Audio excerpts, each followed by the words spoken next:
Pernah nggak sih, di tengah-tengah kesibukan, kita berhenti sejenak dan nanya ke diri sendiri, sebenarnya buat apa sih semua ini? Nah, hari ini kita akan coba cari jawaban yang mungkin di luar dugaan. Kita bakal menyelami satu keadaan di mana kebahagiaan itu datang bukan dari mendapatkan sesuatu, tapi dari menjadi sesuatu. Nah, ini nih pertanyaan yang bisa mengubah segalanya. Kan dari kecil kita selalu diajarin buat ngejar sesuatu, mencapai target, mengumpulkan ini itu. Tapi, gimana kalau ternyata tujuan hidup yang sejati itu jauh lebih simpel?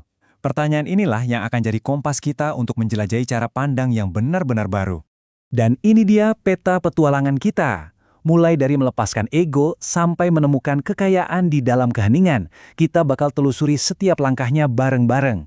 Anggap aja ini kayak peta harta karun yang tersembunyi di dalam diri kita sendiri. Oke, kita mulai dari langkah pertama ya. Dan penting banget buat diingat, di perjalanan ini tuh nggak ada guru, nggak ada murid. Saya di sini bukan buat menggurui, sama sekali bukan. Kita ini sama-sama penjelajah, sama-sama penasaran, dan kita akan menemukan jalan ini bersama. Oke, kalau nggak ada guru manusia, terus siapa dong pemandunya? Nah, disinilah fondasi perjalanan ini dimulai. Ini soal sikap batin kita yang bilang, saya siap mendengar, saya siap menerima bimbingan langsung. Ini tentang melepaskan keyakinan kalau kita harus bergantung sama orang lain buat menemukan kebenaran dan mulai percaya sama hubungan langsung kita dengan Sang Pencipta. Coba dibayangin, kita lagi di ruangan gelap gulita, bingung cari jalan. Ya, kayak gitulah ego dan kebingungan kita. Bimbingan ilahi ini tuh kayak ada yang tiba-tiba nyalain lampu, tiba-tiba semuanya jadi jelas. Jalan yang tadinya nggak kelihatan, sekarang jadi terang. Itulah janji dari perjalanan ini, keluar dari gelapnya keraguan menuju terangnya keyakinan. Setelah kita tahu siapa pemandunya, sekarang pertanyaannya, kita mau dibawa kemana sih?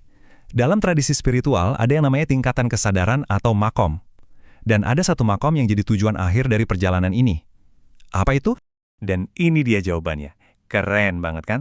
Tujuannya itu bukan buat dapetin penglihatan mistis, atau ngerasa lebih suci dari orang lain, atau ngoleksi pengalaman spiritual yang wah.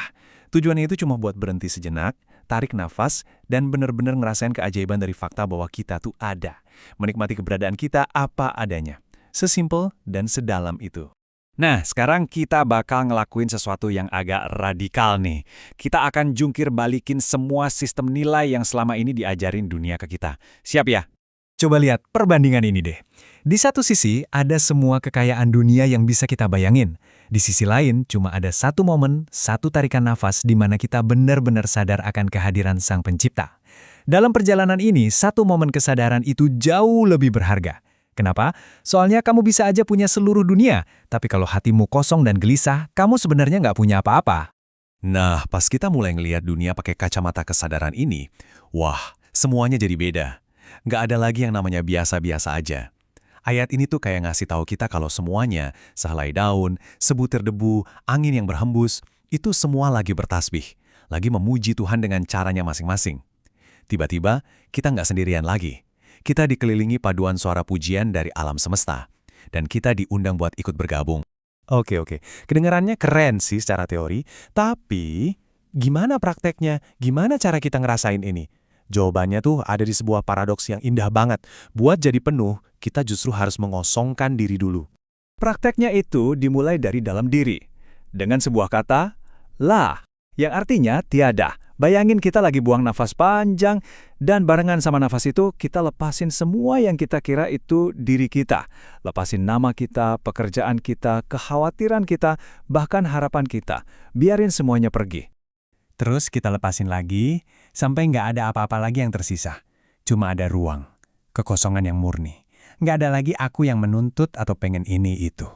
Nah, baru deh.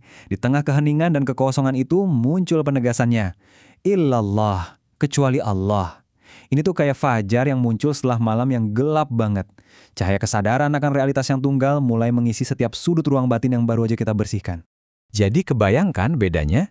Ego itu kayak batu, keras, kaku, gampang pecah.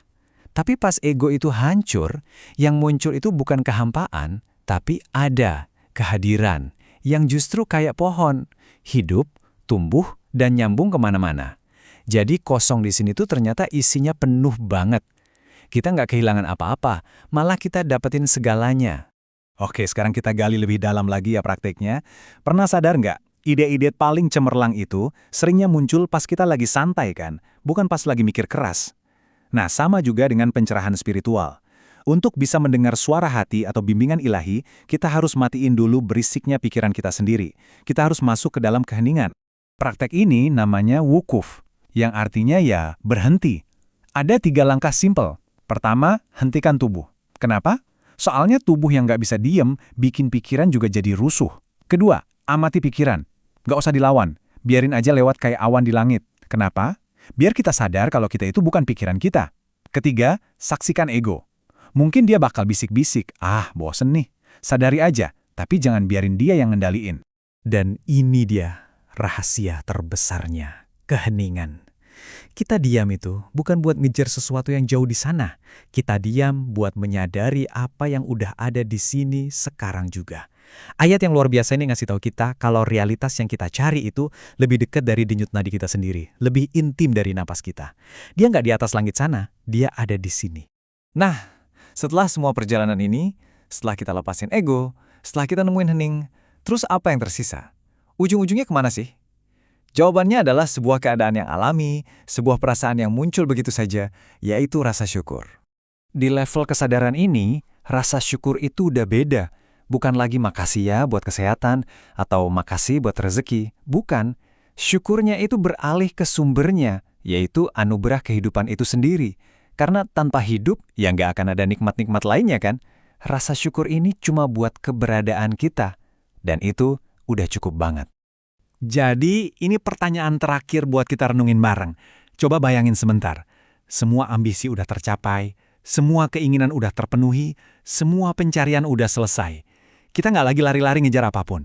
Nah, di dalam keheningan total itu, apa yang tersisa? Jawabannya, ya ini. Sebuah getaran yang muncul gitu aja dari dalam hati. Bukan lagi pikiran, tapi perasaan murni yang meluap. Ini adalah ungkapan dari seseorang yang lagi menikmati keberadaan murninya dan sadar kalau itu aja udah lebih dari cukup. Segala puji hanya milik Allah.